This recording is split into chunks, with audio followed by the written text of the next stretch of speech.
30 seconds.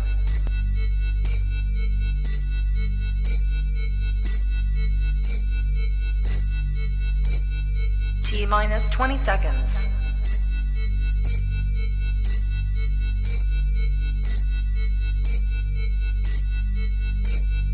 10, 9, 8, 7, 6, 5, 4, 3, 2, 1, 0.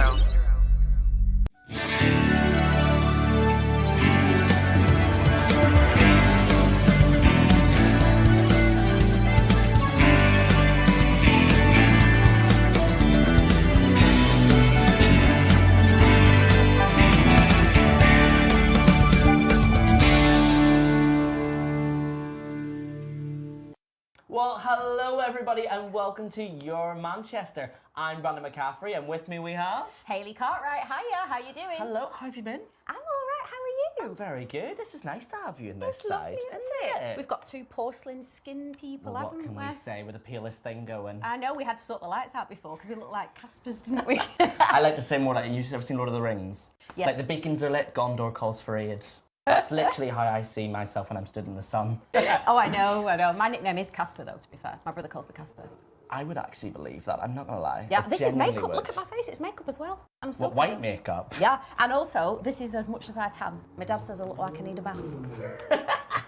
I love that! I know. He's so cheeky, my family is so cheeky. It is great that we're actually getting to work together because we're going to be working together on a live show as well, won't we? We are, and it's on the 20th of July. It is. At the 20th of July at Hope Fest at Hope Mill Theatre, we are going to be live. That's all of us. That's every single person of part of the Your Manchester team are going to be live on stage, which kind of means you should book a ticket. Yeah, I'm really looking forward to Sue Devaney coming back in, actually. Oh, I'm very excited for that. I'm excited, well, I'm obviously a little bit excited for Mark Bittlestone for personal reasons and also that he's a hilarious person too. And also Denise Welch as And well. Denise Welch, yes. Absolutely And we've brilliant. also got Shane Nolan on. Yep. You might even see us do a bit of song and dance, which is actually a reason you should buy a ticket. Yeah.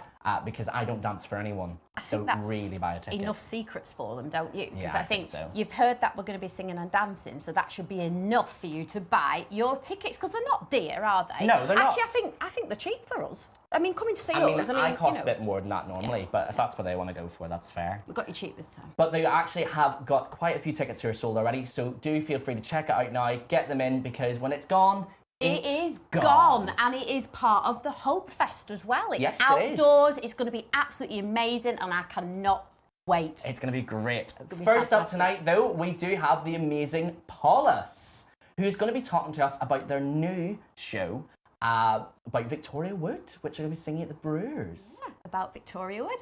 Yes, quite literally. Called Finding Me Friend. Yes. Yeah. Finding me friend. Finding Me Friend. Please welcome Paulus.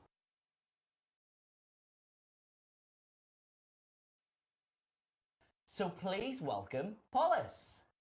Now, I Hello. am saying that right, aren't I? I am saying it right. You are? Yeah, absolutely. I was worried. I was like, see if there's an amazing way of saying this that I'm saying it wrong. They're going to murder me. I didn't want to be murdered for it. But you've been a hard person to track down for this show. We've been trying to get you on for ages. And now we've finally got you on to talk about Looking for Me Friend, the music Victoria Wood. So first things first, why Victoria Wood? Well, I was contacted. Sorry, have you lost me again? You're there. This is just Sorry. a solo shot, don't you worry. Oh, lovely. Sorry, we've been having such trouble, viewers, with our you ready to internet come across connection. I thought I'd lost them again.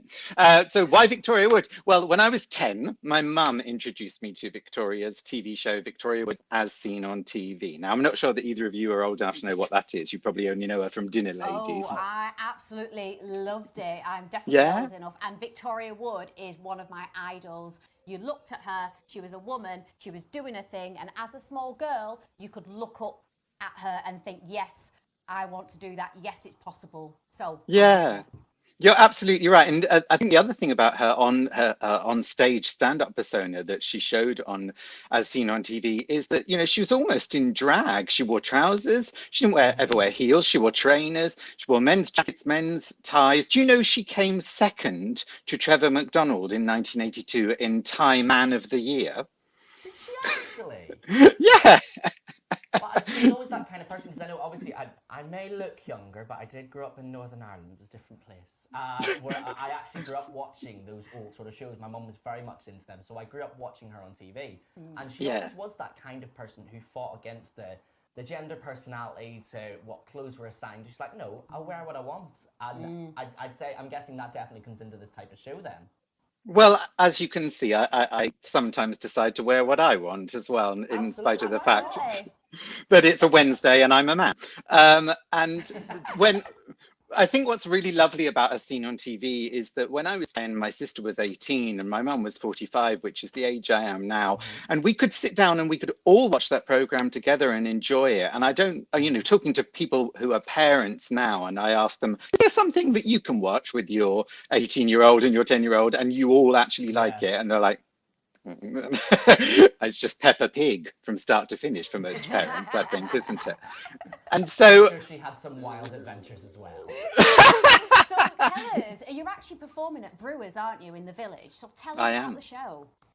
Well, the show is a two-hander. It's myself and a piano player. His name is Michael Ralston, and he, as well as working with me and among many other people, he's the newest member of the cabaret super troupe, Fascinating Aida. He's joined in. He's joined them as their accompanist on stage, but he's very much more than just their accompanist. And so Michael and I have been friends for 25 years, and we bonded, and this is the story of the show. It's completely true. We bonded through the work of Victoria Wood, and our contention is almost that it was like a modern Polari for us gay boys growing up in the 80s and the 90s. And you could work out whether somebody sort of, at least wouldn't beat you up, at most maybe understood your sense of humor when you offer a Victoria Wood quote at a party when you're chatting to people.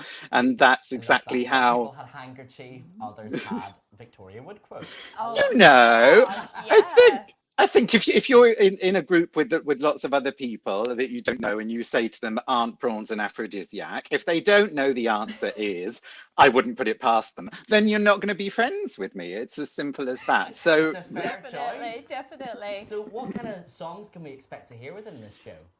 Well, in spite of my better judgment, because people insisted it be part of the show, I do, of course, have to finish with the ballad of Barry and Frida, which is Let's Do It, which is 13 verses. And even though I've been singing a lot of the songs that I do in the show, I've been singing since I was about 10. I've never attempted to learn or perform Let's Do It. And let me tell you, it's not terribly easy to do. Does the hostess trolley appear in that song? There isn't any props that appear, but yes, I sing that line, if that's what you mean. I'm not bent over anything at any point during the show. Social distancing says no. Or is it just a walking kind of event? Well, I would assume that I'll be sold out within minutes of this airing, darling. So I would say that it's probably best to book. There are actually 2 shows in one night because we created the show for the Edinburgh Festival, and so it's only an hour long. So we're doing a 7 p.m. and a 9:30 p.m. and they're both available on Out Savvy. So just type in "looking for me friend" or type in Paulus, and probably it will also come up for the 9th of July via Out Savvy. Oh, fantastic. Well, thank you very much for coming on the show. We're glad we could finally grab you for it. I know. I'm so sorry. I've been on the run for crimes against makeup, but I'm back. Well, thank you very much, Paulus, and enjoy the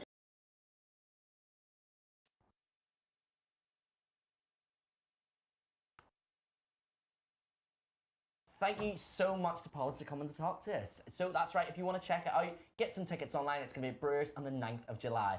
And next up, we've got we've got you in the studio. This is very strange. Oh, I'm not ready for this. We've got Hayley Cartwright to tell us what's on the box. Hi everybody, welcome to this week's On The Box. So, what have I got for you? Now, the film The Father is out in the UK on the 11th of June. It stars Anthony Hopkins as an elderly man who's starting to experience symptoms of dementia. Now, you'll remember that he won Best Actor for Silence of the Lambs, of course. Well, he won Best Actor for this as well. Now, there's also Rocks. Now, that's a film about a young teenage girl who finds herself struggling to take care of herself and her younger brother because her mum actually abandons them. Now, the film was nominated for several awards at the BAFTAs recently, including Outstanding British Film and Best Actress for Bucky Becray. Now, casting director Lucy Pardee won Best Casting, and this is currently being shown on Netflix, so that's definitely on my list. The film Yesterday. Now, I saw this last year, but it is now showing on Netflix. It's absolutely brilliant. After a global blackout erases humanity's memory of the Beatles, a struggling musician performs the band's music and becomes a sensation. It stars Hamish Patel and Lily James. Now, on a totally different note, the next thing on my list is a series called The Sweet Tooth. It's about an apocalypse. It's arrived, and so did human-animal hybrids. Now, Gus is part boy and part deer, with a massive heart. Now, that's it from me for this time. I will see you next time, and remember, stronger together. Bye. Thank you very much, Hayley. You're welcome. I'm so looking forward to watching those things, especially Sweet Tooth. I read the comics whenever I was a kid. It's a very incredible and heartwarming story, so if you do want to check it out, please do. Definitely. What have we got on next then? Well, next we have Carol Ann. Oh, yes. She is sharing a clip from the Whitehead Files. Yes, Carol Ann has her own show called The Whitehead Files, in which this week she's going to be showing it here as she talks to Professor Erinma Bell, MBE. She's a peace activist who's recognised for her work in tackling gun crime in Moss Side and Longside. Let's have a watch.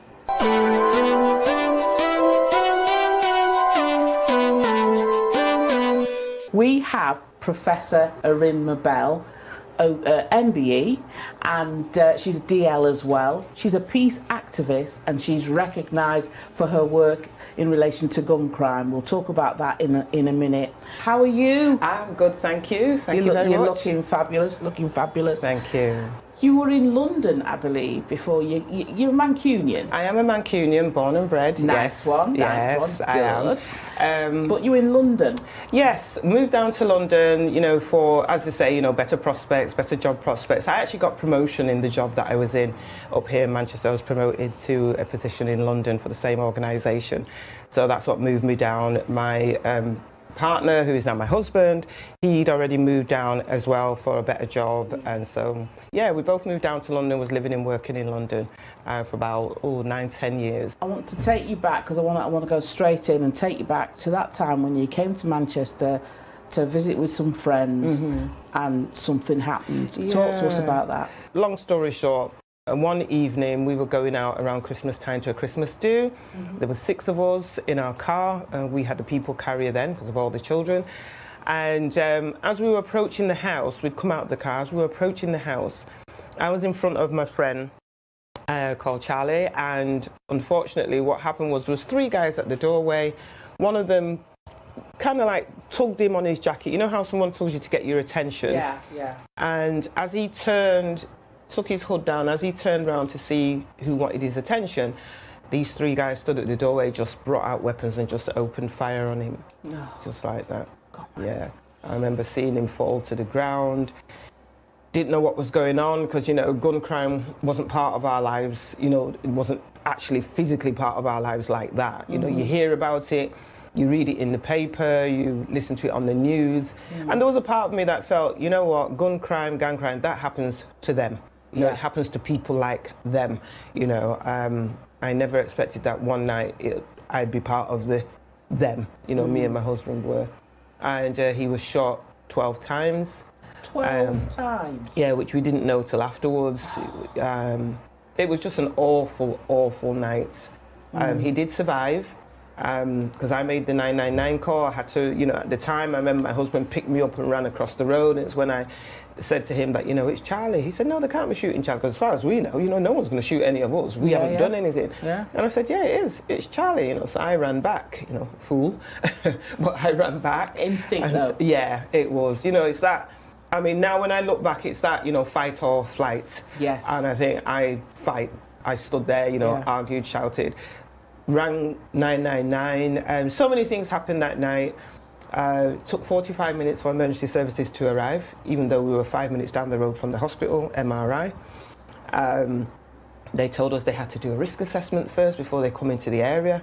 So it was like, so who does our risk assessment? What about us? I remember speaking to the call handler and, they go through the usual, what's happening? I said, my friend's been shot. I need an ambulance. My friend's been shot. How do you know he's been shot? Because people shot him. Are you sure he's been shot? Yes, he's been shot. Where's he been shot? I don't know. So how do you know he's been shot? I said, because I saw the people shooting him. So how many times has he been shot? I don't know how many times he's been shot. Wow. So what emergency service do you need? I need an ambulance. Are you sure you need an ambulance? Yes, I do need why do you need an ambulance? Because my friend's been shot. We're going around in circles. And then, I said to her, you know what? We need the fire brigade. She said, I said, yeah, there's a fire. I said, we need the fire brigade. I said, we also need the army. We need the army. I said, you know what? We need the fire brigade. We need the army. I said, even send a fucking helicopter. I said, and you know what? We might just get a fucking ambulance. But even after that, do you know they wanted to prosecute me for verbal abuse to the call handler? What? Mm-hmm. When they told me that, I said, at first I was like, I didn't say anything wrong. When they pressed the thing, I was like, yes, that is me. I said, but come on. She asked me, it was about 8 or 9 times, she asked me what emergency services do I want. And I told her every time I said I needed an ambulance. And you know what they told me? She couldn't understand my accent. Manchester born and bred. You have a Mancunian accent. Right. Report an incident in Manchester. Right. And she couldn't understand. And she couldn't understand your... Okay. So I insisted on knowing how are your call handlers trained.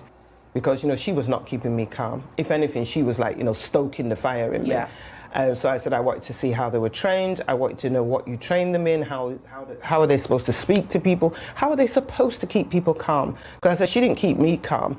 If anything, because I don't normally use swear words unless I really, really have to, unless someone really winds you up. And I said, that's exactly what she did. I said, this is a highly emotional, like you said, situation. So I wanted to know, how are they trained? I wanted to know, why does it take 45 minutes? And if there is a good enough reason, I said, then we all need to know. As far as they were concerned, they being, the police, we had something to do with it. We must have known who shot him, because people don't just come out of nowhere and shoot people. Well, unfortunately, yes, they do. Yeah, they do. And I said, you know why they do? Because I remember also the police asked me, which way did they run? I said, run. They didn't run. They walked. So a lot of things were learnt from that night, where I felt also that I had to stand up and speak, because even our peers, some of our peers, local people, neighbours, friends, were saying, we don't speak to the police around. You shouldn't speak to the police, and it was like, for me, it was like, yeah, but I've just seen an injustice being done. Yes. I have to speak. Yeah. We were warned not to speak to the police. We were threatened not to speak to the police. We then quickly realized the reason why, the murders or the shootings, and the shootings were not being solved, because people were not talking to the police and the police were not talking to the people, and so we became that bridge in between. We were saying to local people, if we want the police, who were being blamed for not solving any of the crimes and any of the murders, but if we want them to solve the crimes, we've got to talk to them. Yes. And we were saying to the police, if you want to solve these crimes, really want to solve them, you need to be talking to us. Exactly. We need to know what do you know from what you don't know. What we started to do, because we were going to a lot of community meetings. And then it was my husband that said, you know what, these community meetings, the police need to be here as well. They need to hear the anger, of people. They need to hear how people really feel, not just on the night when they put the tape round and then a couple of days to take the tape away and then it's all forgotten. So one of the things of the conversations that we've had is about the guns and the type of guns that got into the hands of 13, 14, 15-year-olds. Guns that did not originate in this country. Well, one of the things we were always saying to local and central government is the fact that, remember, this is the UK where guns are illegal. Yes. Also, we found out that a young man who was 14, who was arrested on the streets of Mossad with a Glashkanov weapon, they did forensics. Our local police did forensics on that weapon, and that weapon had been used in the Bosnia War. So now that was a question that I put to the Home Secretary. How does a weapon that's been used in the Bosnia War not only end up in the UK, in Manchester, and in the hands of a 14-year-old? Yeah. How does that happen when this 14-year-old didn't even know where Piccadilly train station was? Let alone Bosnia. Bosnia. Any young person that reached the criminal justice system, even till today, they've been failed by adults. Because no young person is born bad. You know, they're not born bad. They're not born wicked. They're not born naughty or, you know, horrible. They learn that unwanted behavior from adults, the adults that are around them. That's where they learn it from. We're failing our young people, and we've got to stop failing them if we want them to, you know, have a better future and to dream of a future. And one of the things we started to do through Peace Week, because we declared a week of peace every year, was enable young people to dream again. You know, enable them to dream. It's great to talk about the people that have gone by, but there are people here right now on our doorstep that are living and breathing and show our appreciation for those individuals. And you, Professor Erinma Bell, are one of them, and I will always champion you. Thank you. Thank you for coming in to speak to me.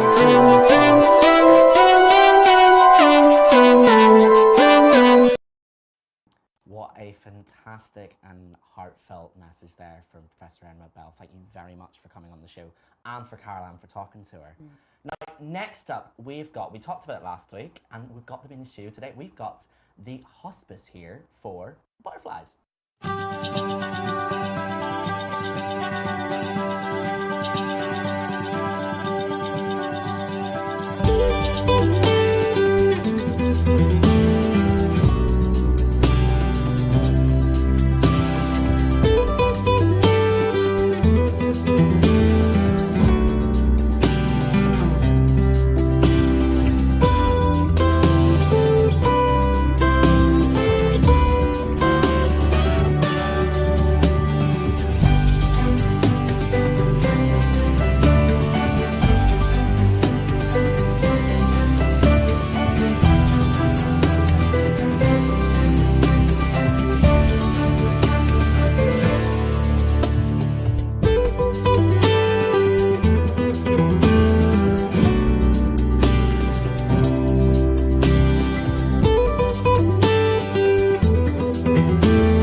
Thank you very much. Wasn't that a beautiful video that I love butterflies, so don't you? Oh, I do. But we've got in the studio Mark and Elaine from Willow Wood Hospice. Hi. Hello. Thank you for coming in. Hello. First of all, can we just say this tie is incredible. If you can't see what's on this tie right now, it has got dragonflies, bees, grasshoppers, ladybugs. I'm just loving how insected up you are. Is that a word? It is Yes, now. It is now. I am wearing green fly spray actually. Oh, just you to keep them in actually? check. Oh, say prepared. Now, you're here to talk to us about the Willow Wood Hospice and their butterflies. Yeah. What exactly is it? It's a yearly event. Normally, people are allowed to come to the hospice and release the butterflies themselves that arrive in little boxes.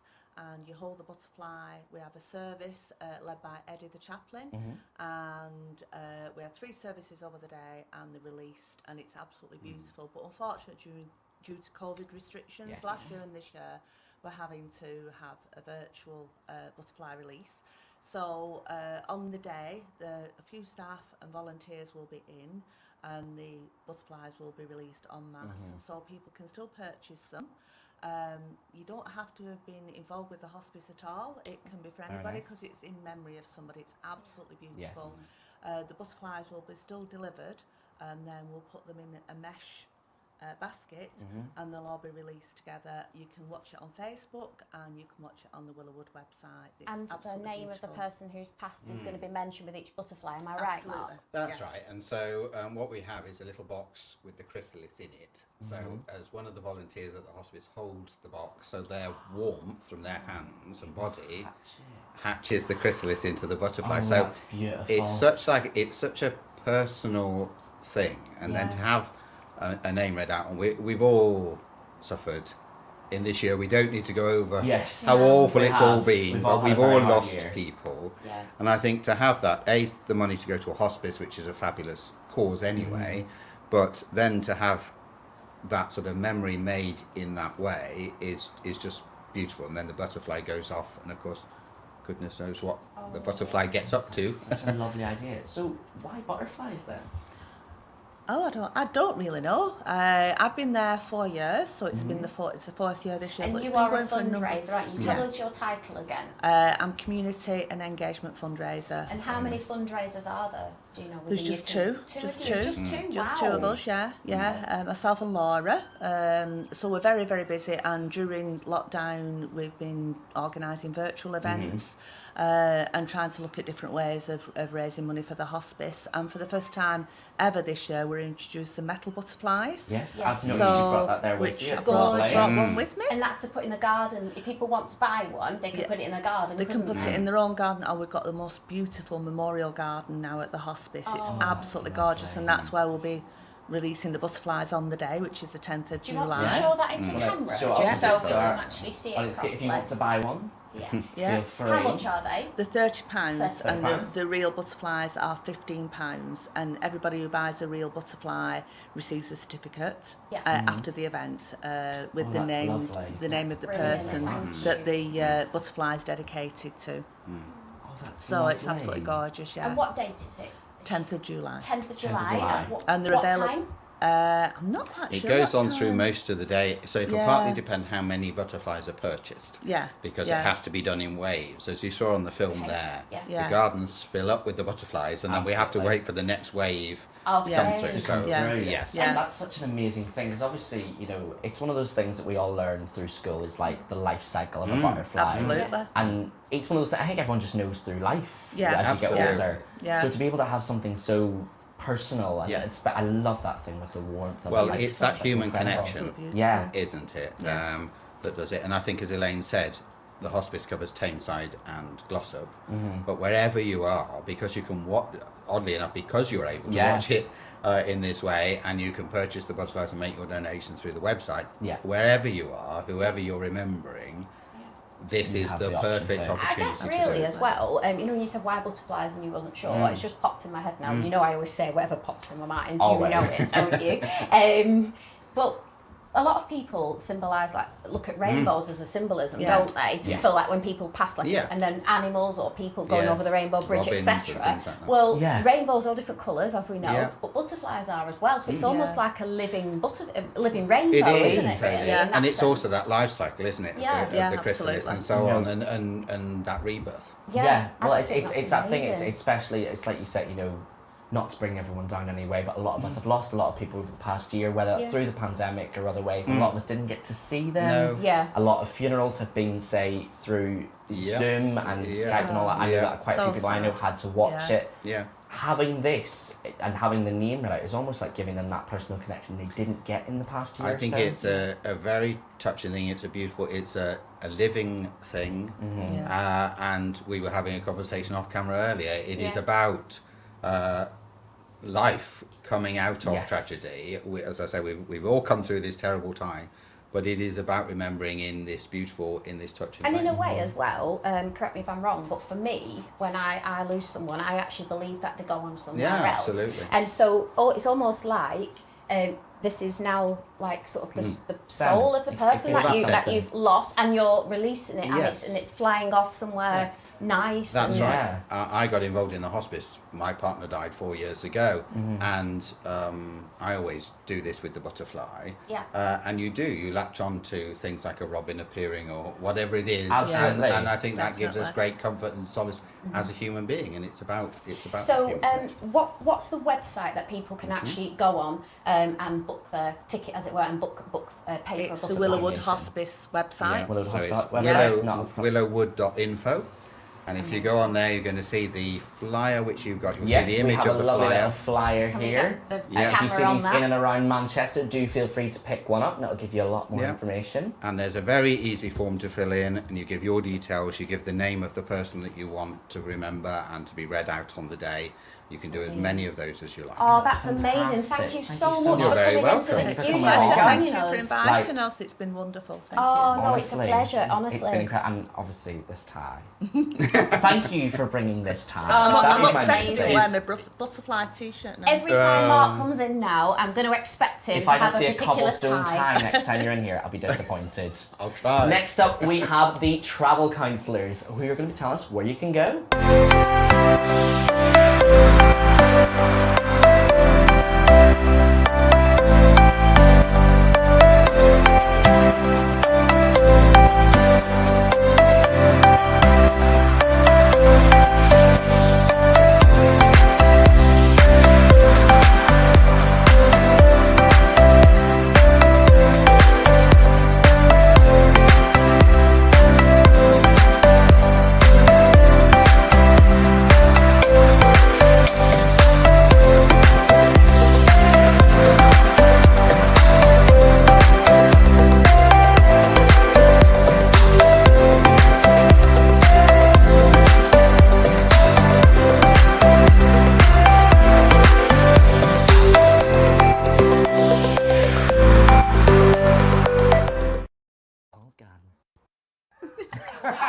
You As nearly we caught came us back, all talking I then. apologise to everyone there as we came back. Thank you so much to our director for that one. Hayley, what's up Now, next? what we got next? Well, we have Paul showing us his flower. Hello my lovely weather watchers and welcome to this week's weather forecast with me, Paul Rudd. And happy Pride Month as well. Hope you've all been enjoying the sun because guess what? It's going to get hot. So let's have a look at this week's fabulous sunny weather. Take a look at this. Alright, Thursday is looking sunny and cloudy with the temperatures of 22 degrees Celsius. Friday is looking sunny and cloudy with the temperatures of 20 degrees Celsius. And as we head into the weekend right now, Saturday is sunny and cloudy with the temperatures of 22 degrees Celsius. And Sunday, the sun will have his hat on because it will be hotter with the temperatures of 25 degrees Celsius. So slap that sun cream on, get the hat on and drink plenty of fluids. That's it for this week's weather. Do join me again next week. And now it's time to hand over back to the studio for this week's amazing episode of Your Manchester. Well, you heard it here first. You Yes, need to you get did. your hat on. The Get sun your hat has on. got its I hat always on. like to get myself a few fluids in every day, to be fair. So it's always keep yourself hydrated, people. Well, we don't get anything else near you. We don't get a tan, do we? Well, no, it's You never have to gonna have happen, is something, it? don't we? That's why I sit in this dark studio. Have you had a good show? Oh, I've had a brilliant show, have you? Oh, that's fantastic. It's been so nice to do this. It's been great working together, Oh, hasn't it's it? been so nice. Thank you so much to everyone who's also joined us. Mark and all the hospice, do feel free to check out the website and see if you can get yourself a butterfly. And also, don't forget, we're doing our live show at Hope Fest at Hope Mill Theatre. And when is it? It's on July 20th at 7:30. Tickets are available now, where you can see this fabulous pair live. Why wouldn't you want a ticket to that? Exactly. So, thanks very much for joining us, and we'll see you next time on Your Manchester.